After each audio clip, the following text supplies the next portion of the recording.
दिनों की है जब गौतम बुद्ध आत्मज्ञान की खोज में तपस्या कर रहे थे और उनके मन में विभिन्न प्रकार के प्रश्न उमड़ रहे थे। उन्हें प्रश्नों का उत्तर चाहिए था, लेकिन अनेक प्रयासों के बाद भी उन्हें सफलता नहीं मिली। वे आत्मज्ञान की प्राप्ति के लिए कठोर तपस्या करने लगे, अनेक कष्ट सहन किए और कई स्थानों की यात्राएं की, परंतु जो समाधान उनको चाहिए था वह उनको मिला नहीं। एक दिन गौतम बुद्ध के मन में कुछ निराशाजनक विचार आने लगे और वे सोचने लगे कि धन, माया, मोह और संसार की समस्त वस्तुओं का भी त्याग कर दिया, फिर भी आत्मज्ञान की प्राप्ति नहीं हुई, और क्या मैं कभी आत्मज्ञान प्राप्त कर सकूंगा और मुझे आगे क्या करना चाहिए। इसी प्रकार के अनेक प्रश्न गौतम बुद्ध के मन में निर्माण हो रहे थे।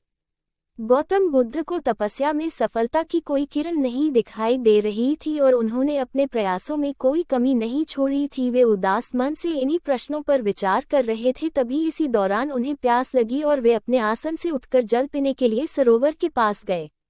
वहां उन्होंने एक अद्भुत दृश्य देखा। वहां एक गिलहरी अपने मुंह में कुछ फल लिए सरोवर के पास आई और फल उसके मुंह से छूटकर सरोवर में गिर गया।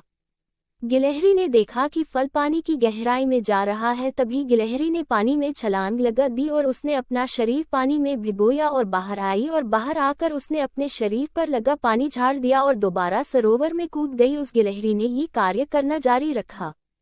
बुद्ध उसे देख रहे थे, लेकिन गिलहरी इस बात से अनजान थी और वह लगातार अपने काम में जुटी रही। तभी बुद्ध सोचने लगे, ये कैसी गिलहरी है जो सरोवर का जल कभी नहीं सूखा सकेंगी, लेकिन इसने हिम्मत नहीं हारी और वह पूरी शक्ति लगाकर सरोवर को खाली करने में जुटी है।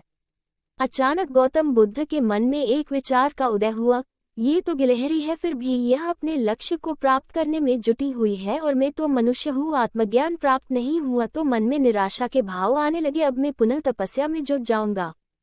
इस प्रकार गौतम बुद्ध ने गिलहरी से शिक्षा प्राप्त की और तपस्या में जुट गए। फिर एक दिन वो भी आया जिस दिन उन्हें आत्मज्ञान प्राप्त हुआ।